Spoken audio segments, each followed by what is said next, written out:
Morning. Naku.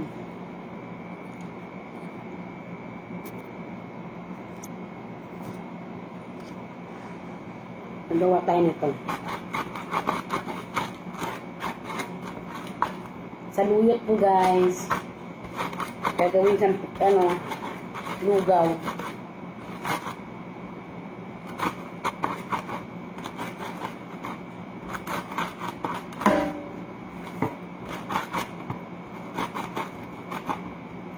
Magang-maga yung mata ko. Kabila lang. Ito sa side na to.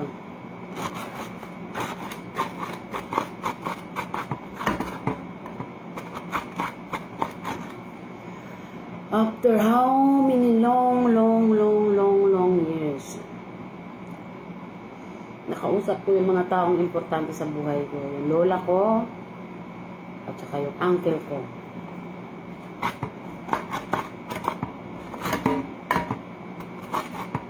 Sa side po ng nanay ko kagabi, ay ganina madaling araw dito sa Saudi. Parang gusto ko tuloy umiyak kagabi. Hindi naman talaga, umiyak naman talaga. Very light na iyak. Kasi, namimiss ko sila. Namimiss ko yung kabataan ko na sila yung nag-aalaga at nag-aaruga sa akin. Pag pumupunta ako sa side nila, inaasikaso nila ako. Pinoproblema nila yung ulamin ko kasi hindi ako nakain dati ng kung ano-ano.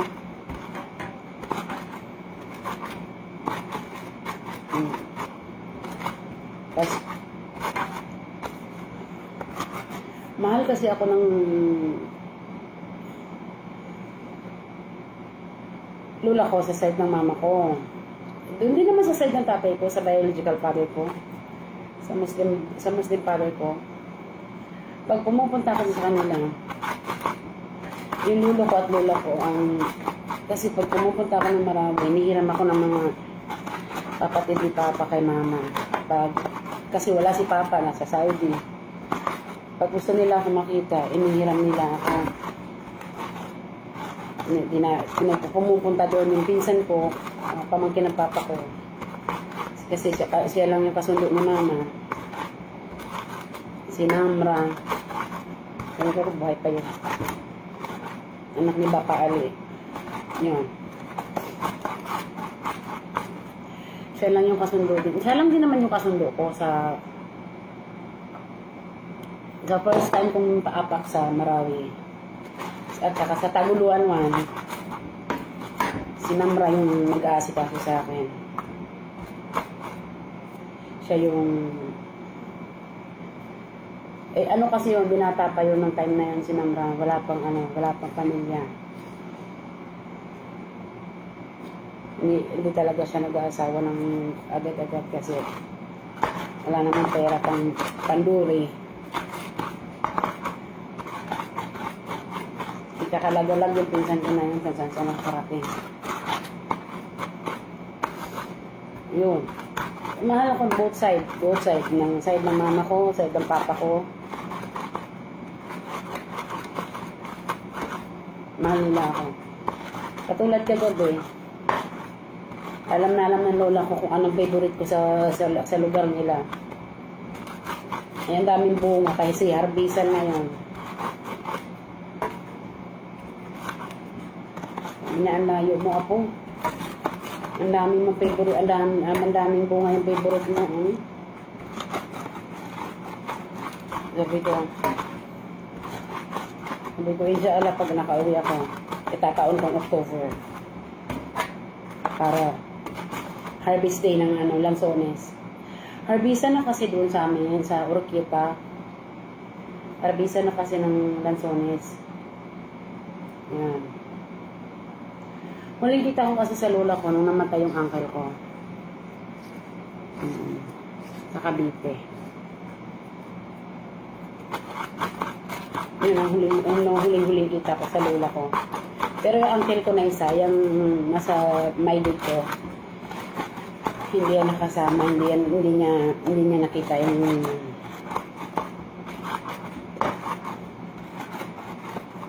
namatay.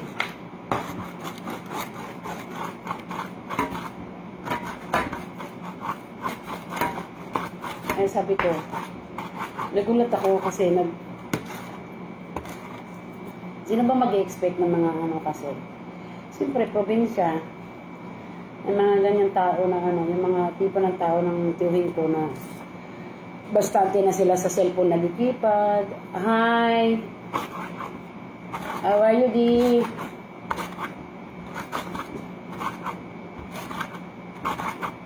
Bastante na sila sa likipad na cellphone. Ay binigyan daw siya ng pinsan ko ng regalo na cellphone na touchscreen. Hindi naman daw siya marunong gumamit pa masyado. Gumawa siya ng Facebook. Ginawa din siya ng pinsan ko ng Facebook. Inad nila ako. Friend ko kasi sa Facebook si Lindy.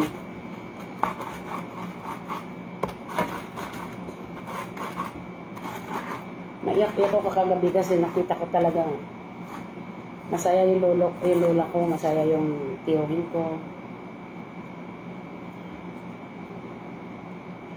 Yung kapatid kasi na tito ko na yan, nasa Maynila. Yun ang close ko. Pag pumupunta ako sa lugar nila, sa Oroquieta, pag hi Bax! Good morning Bax! Morning dito sa Saudi. Ano bang oras? 7. 12 na dyan sa Pilipinas. 12:40. Good afternoon na dyan sa Pilipinas. Tapos, pag pumupunta kasi ako doon, si Manong Nunoy kasi, kung ano yung gusto namin, yung pinsan ko yung babae na isa, pag pumupunta kami doon, nasusunod yun. Pag sinabi namin gusto namin ng buko, papahakyat yan sila. Pag sinabi namin gusto ng saging, pagpuputol sila ng saging.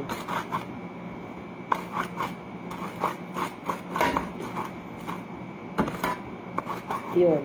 Tapos, yung mga time na hindi ako marunong lumangoy. Ayoko babasa ako kasi may ilog kasi kami doon. Yung sobrang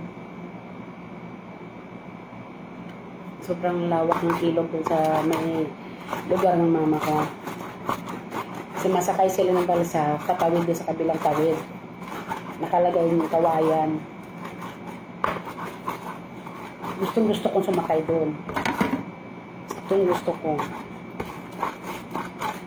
Kaya, pagpababa na, pagpapunta doon sa kabilang side ng ilog, walang balsa. Bubuhatin ako ngayon ng tiyuhin ko. Hi, Jovelyn. Morning. Good afternoon dyan sa Pinas. Bubuhatin ako ng tiyuhin ko. Dalaga na ako. Puro na ako. Nag-aaral na ako ng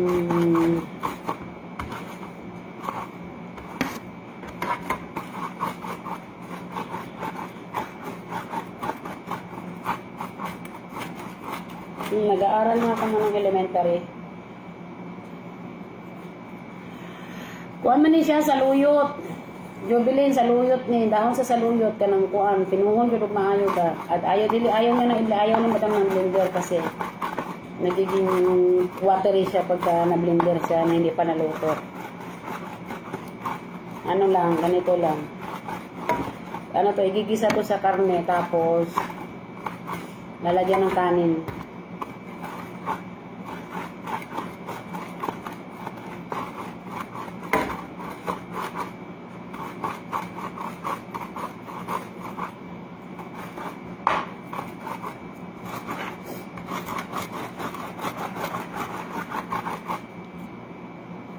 Ay, Diyos ko, pinong-pino talaga to, dahil.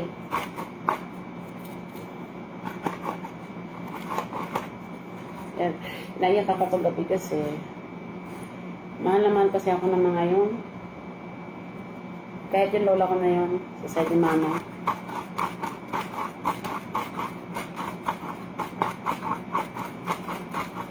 Kahit yung mama ko, mahal na mahal nila.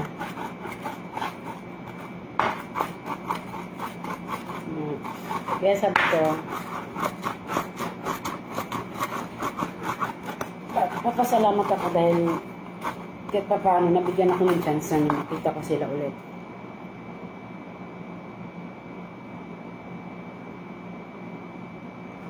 Ang sakit ng kamay ko.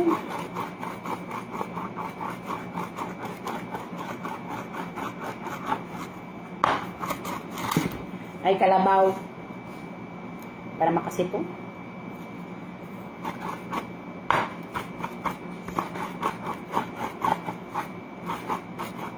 Favorite kasi ito ng amo kong lalaki. Tsaka ng alaga kong maliit. Favorite din ito ng panganay namin alaga. Bukas pa darating yan, gagawin na ito ng mama niya. Kaya tumawag siya. Nagpapatira. Diyos ko, nung pecha pa lang bukas. Anong pecha ka nagbukas darating? Nasa Riyadh kasi yung alaga kong panganay. Yeah, ganyan. Sino na naman itong tumatawag? Jowa ko to. Hindi pala. Manliligaw lang pala. Charis, kwentahin ko.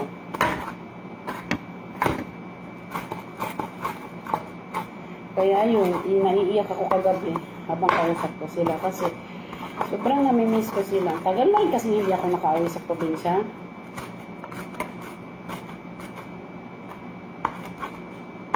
Ilang taon na. Huling uwi ko sa Osamis is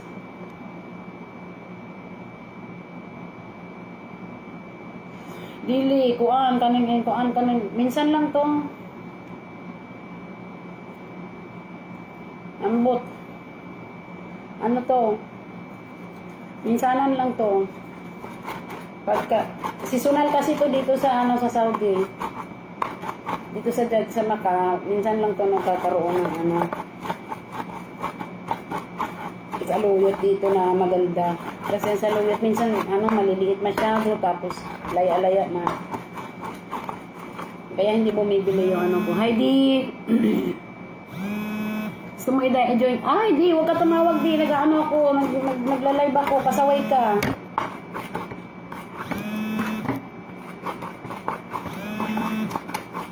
Di, wag!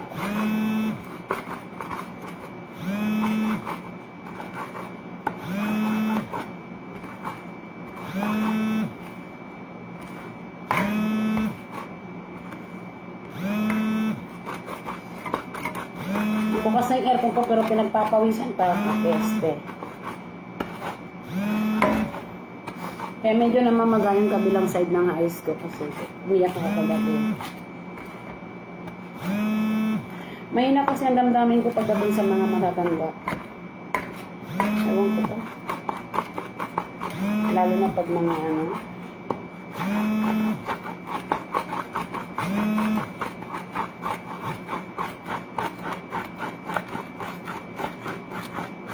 mahal na mahal ko kasi mga yun. Kasi mahal na mahal nila ako.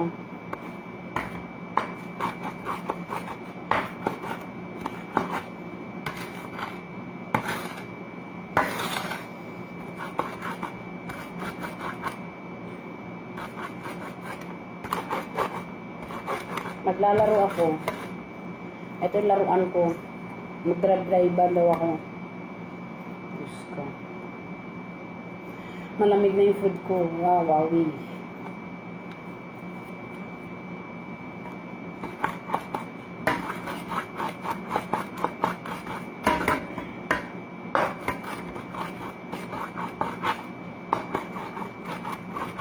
Hindi pa ako nakatikim nito. Sito na ang buhay ko. Ayaw ko kasi nakikita ko kung gaano siya ka-slimy.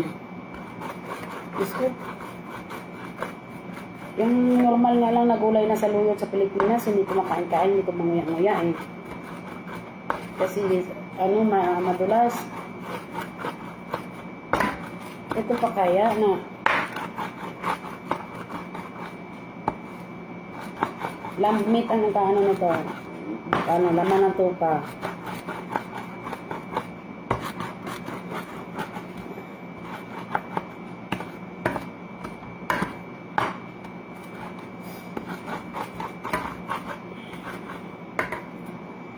Sabi ni Madam, durugin daw. Ayaw naman na ipa-blender.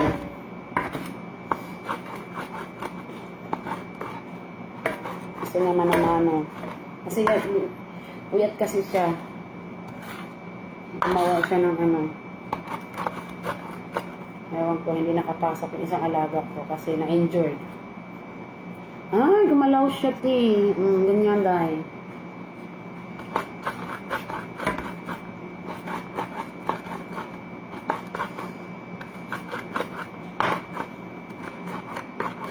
May kapatid kasi ang mama ko na, ano,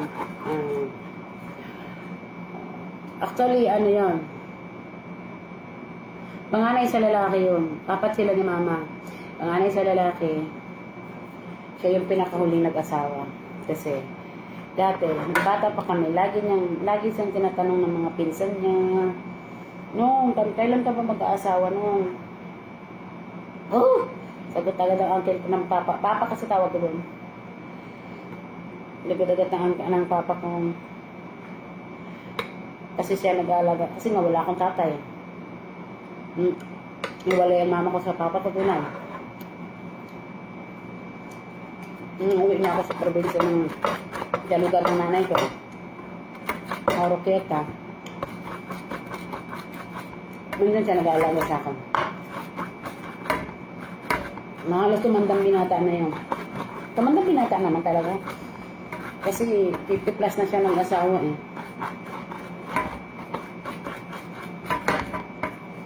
54, 53. Ganyan, nasa ganang edad si Papa nag-asawa. Pag tinatanong siya ng mga kamag-anak namin, ng mga kamag-anak niya, kailan ka mag-aasawa nun? Asus! Ba't ako mag-aasawa? Para ano? Para pakainin ko, hindi ko naman kamag-anak. Lagi niya yung sinasagot yun. Lagi niya yung sagot yun. Kahit sa nanay ko, lagi niya sinasagot. Kasi lagi sinatanong ng mama ko sa kanya, pag pumupunta sa bahay, may dalang saging, may dalang kamote. Yung mga ano nila sa sa ano nila, lupa nila, produkto. Sabihin na yung mama ko, kailan ka mag-asawa yun? Hay nako, hindi ako mag-asawa. Talaga. Ay, nung nagtrabaho na ako dito sa Maynila, kada piyesta talaga sa Oroqueta, nauwi kami sa Villaflor.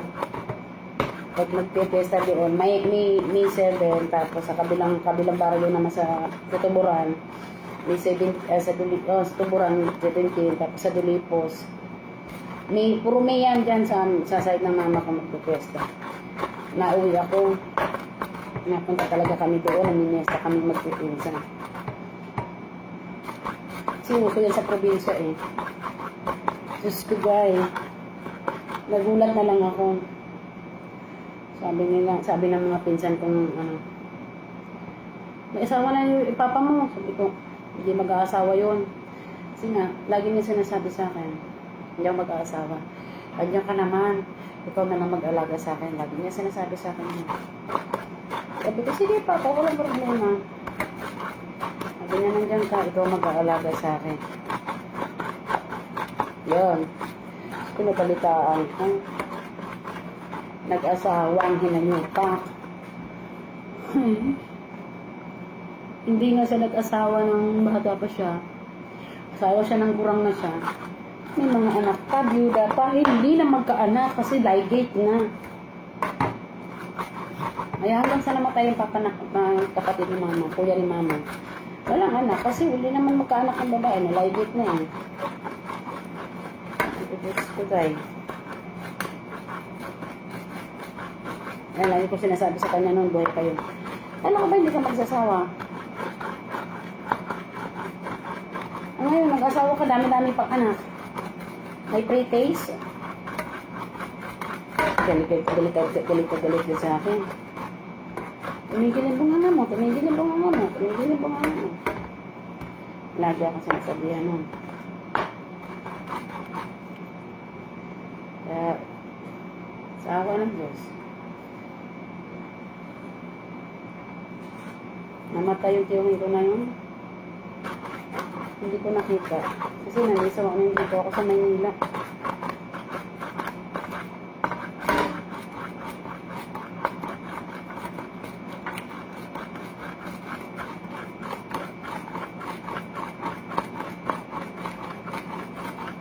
Yan, makita ko sila Papa Aboy Gadobe, tsaka si Nanay Ili.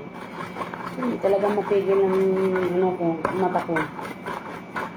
Pagdating sa mga kamag-anak ko na ano.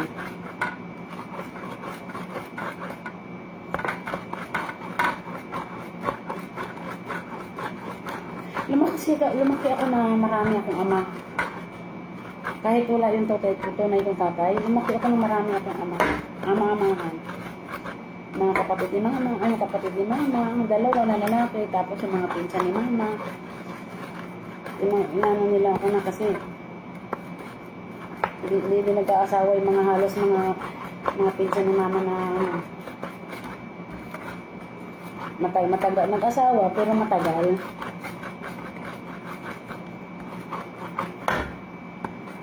Kaya kung ano, hindi na nagkaanak, hindi na magkakaanak, mag-asawa.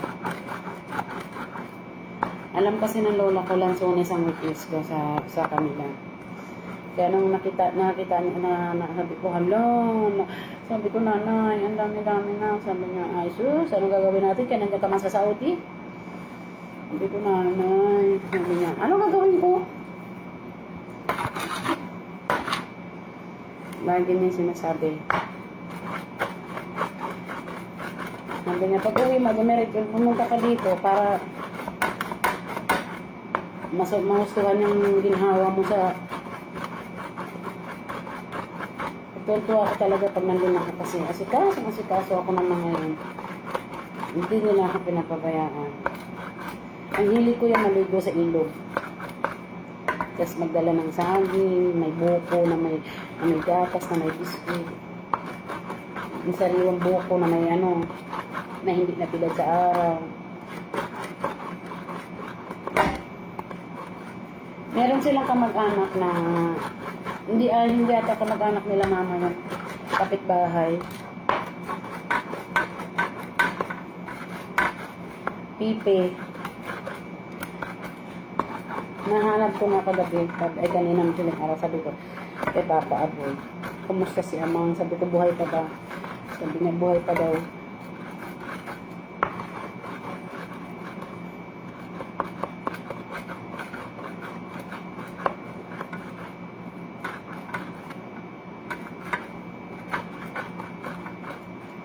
Dami ko nang hindi nakabutan sa probinsya ni Mama na nagkandamakan. Si Nanay Inday.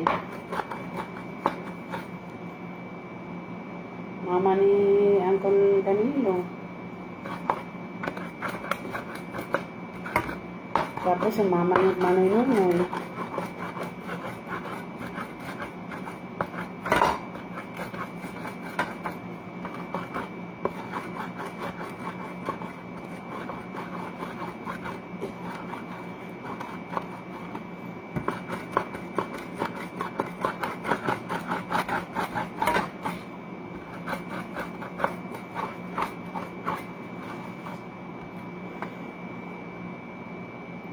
Hi, Edeline Aquino.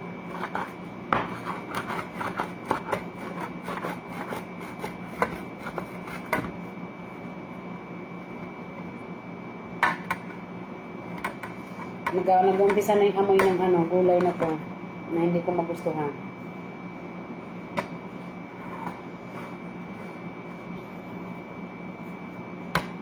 Ay!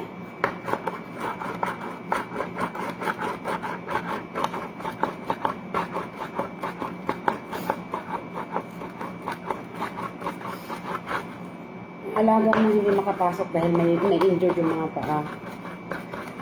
Ang aga pa rin nagising. Nanghingi na ng breakfast. Diyos ko, parang awa mo na. Mamaya yan mga 1 hour or 2 hours, hingi na naman ang pagkain yan.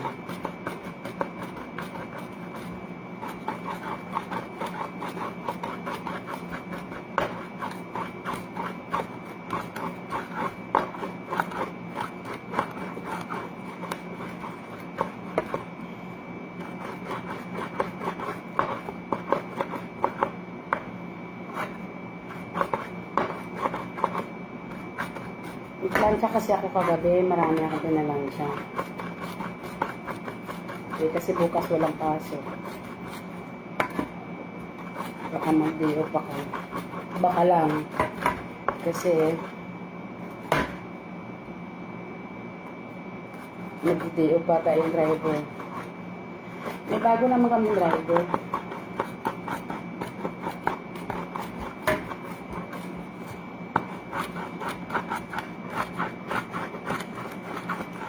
May bago kaming driver, Pinoy. Nagulat ako ng isang araw. Nag-doorbell, akala ko yung driver namin Indiano. Sabi niya, susi, sabi ko. Ha? Susi.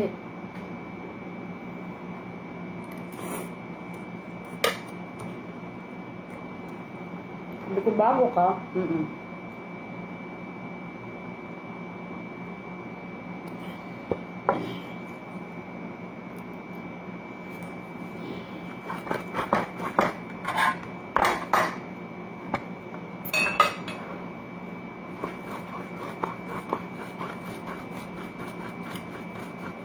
Nag-bread lang ako at saka pasta. Ay, ng noodles at saka... Pero yung noodles ko may sahog na steak. Kasi hindi ako kumain kagabi ng dinner. May steak ko nasa ref.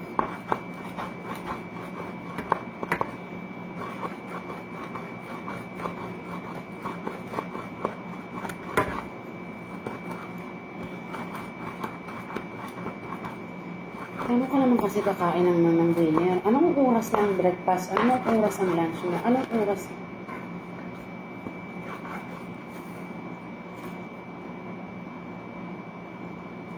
Kaya sabi ko gusto.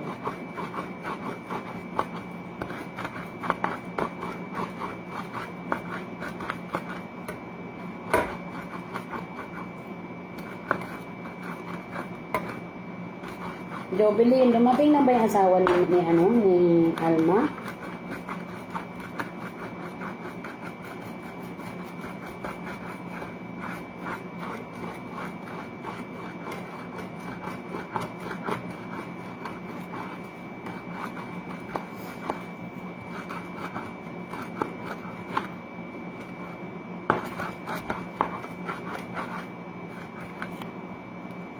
Ano to? 5 kilo tong ano na to. Nung binili ni Baba. Ayan, wala na isang kilo.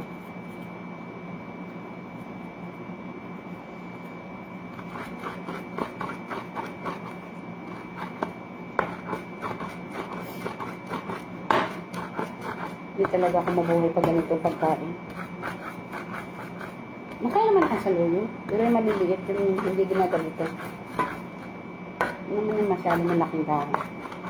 Baparang sa lalamunan ko.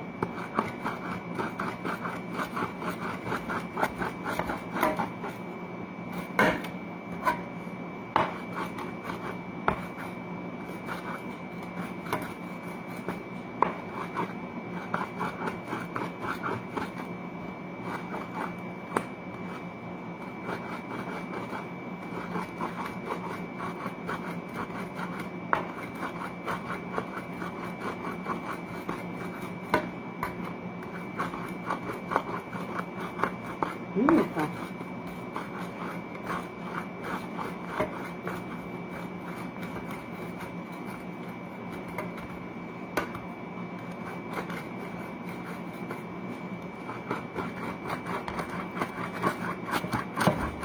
Ako talaga akong nagmamaneho ng kotse.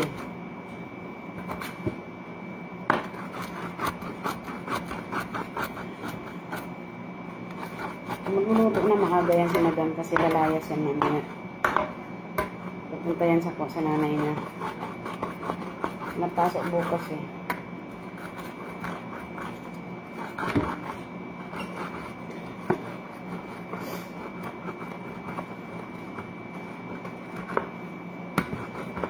May patay na naman daw sa aming lugar. Sunod-sunod na namamatay sa lugar namin. Simula nung ginawa yung burulan na inayos yung burulan. Mas maganda pa naman hindi naayos yung burulan ngayon eh. Madalang yung natitikok eh. Yee! Kailan kaya mamamatay si Neneng B?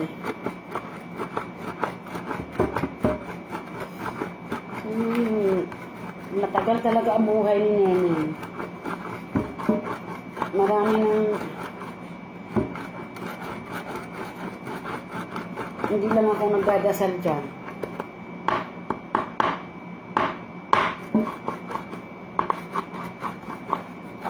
Relate na relate. Ay, Diyos ko, ang dumi, ha?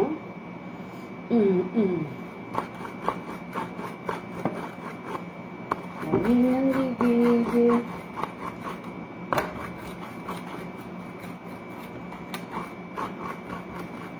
Sabi ko, masama ipanalangin yung kamatayan ng tao kasi lalong humahaba yung buhay niya.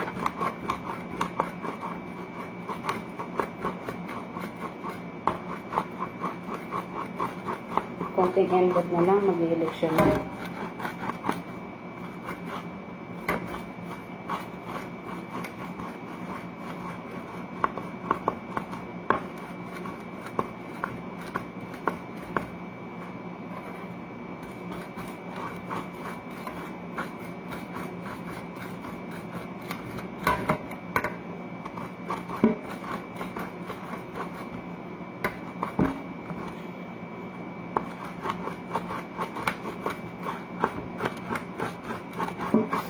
Pag-iirik.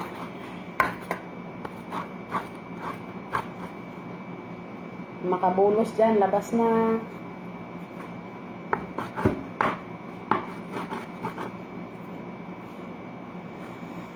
Ay. Ang hapdi talaga ng kabilang side ng mata ko. Eh, sarado kasi yung kabilang kwarto kasi kumuha ng hapdi doon. Ah, meron dun sa alaga ko. Wait lang. Ayun ko na kung gising kasi base. Baka natulog yun ulit.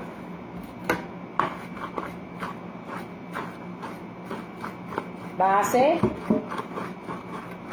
Base? Base? Tulog na yun. Bye guys. Tumawag ng jowa ko. Wait lang.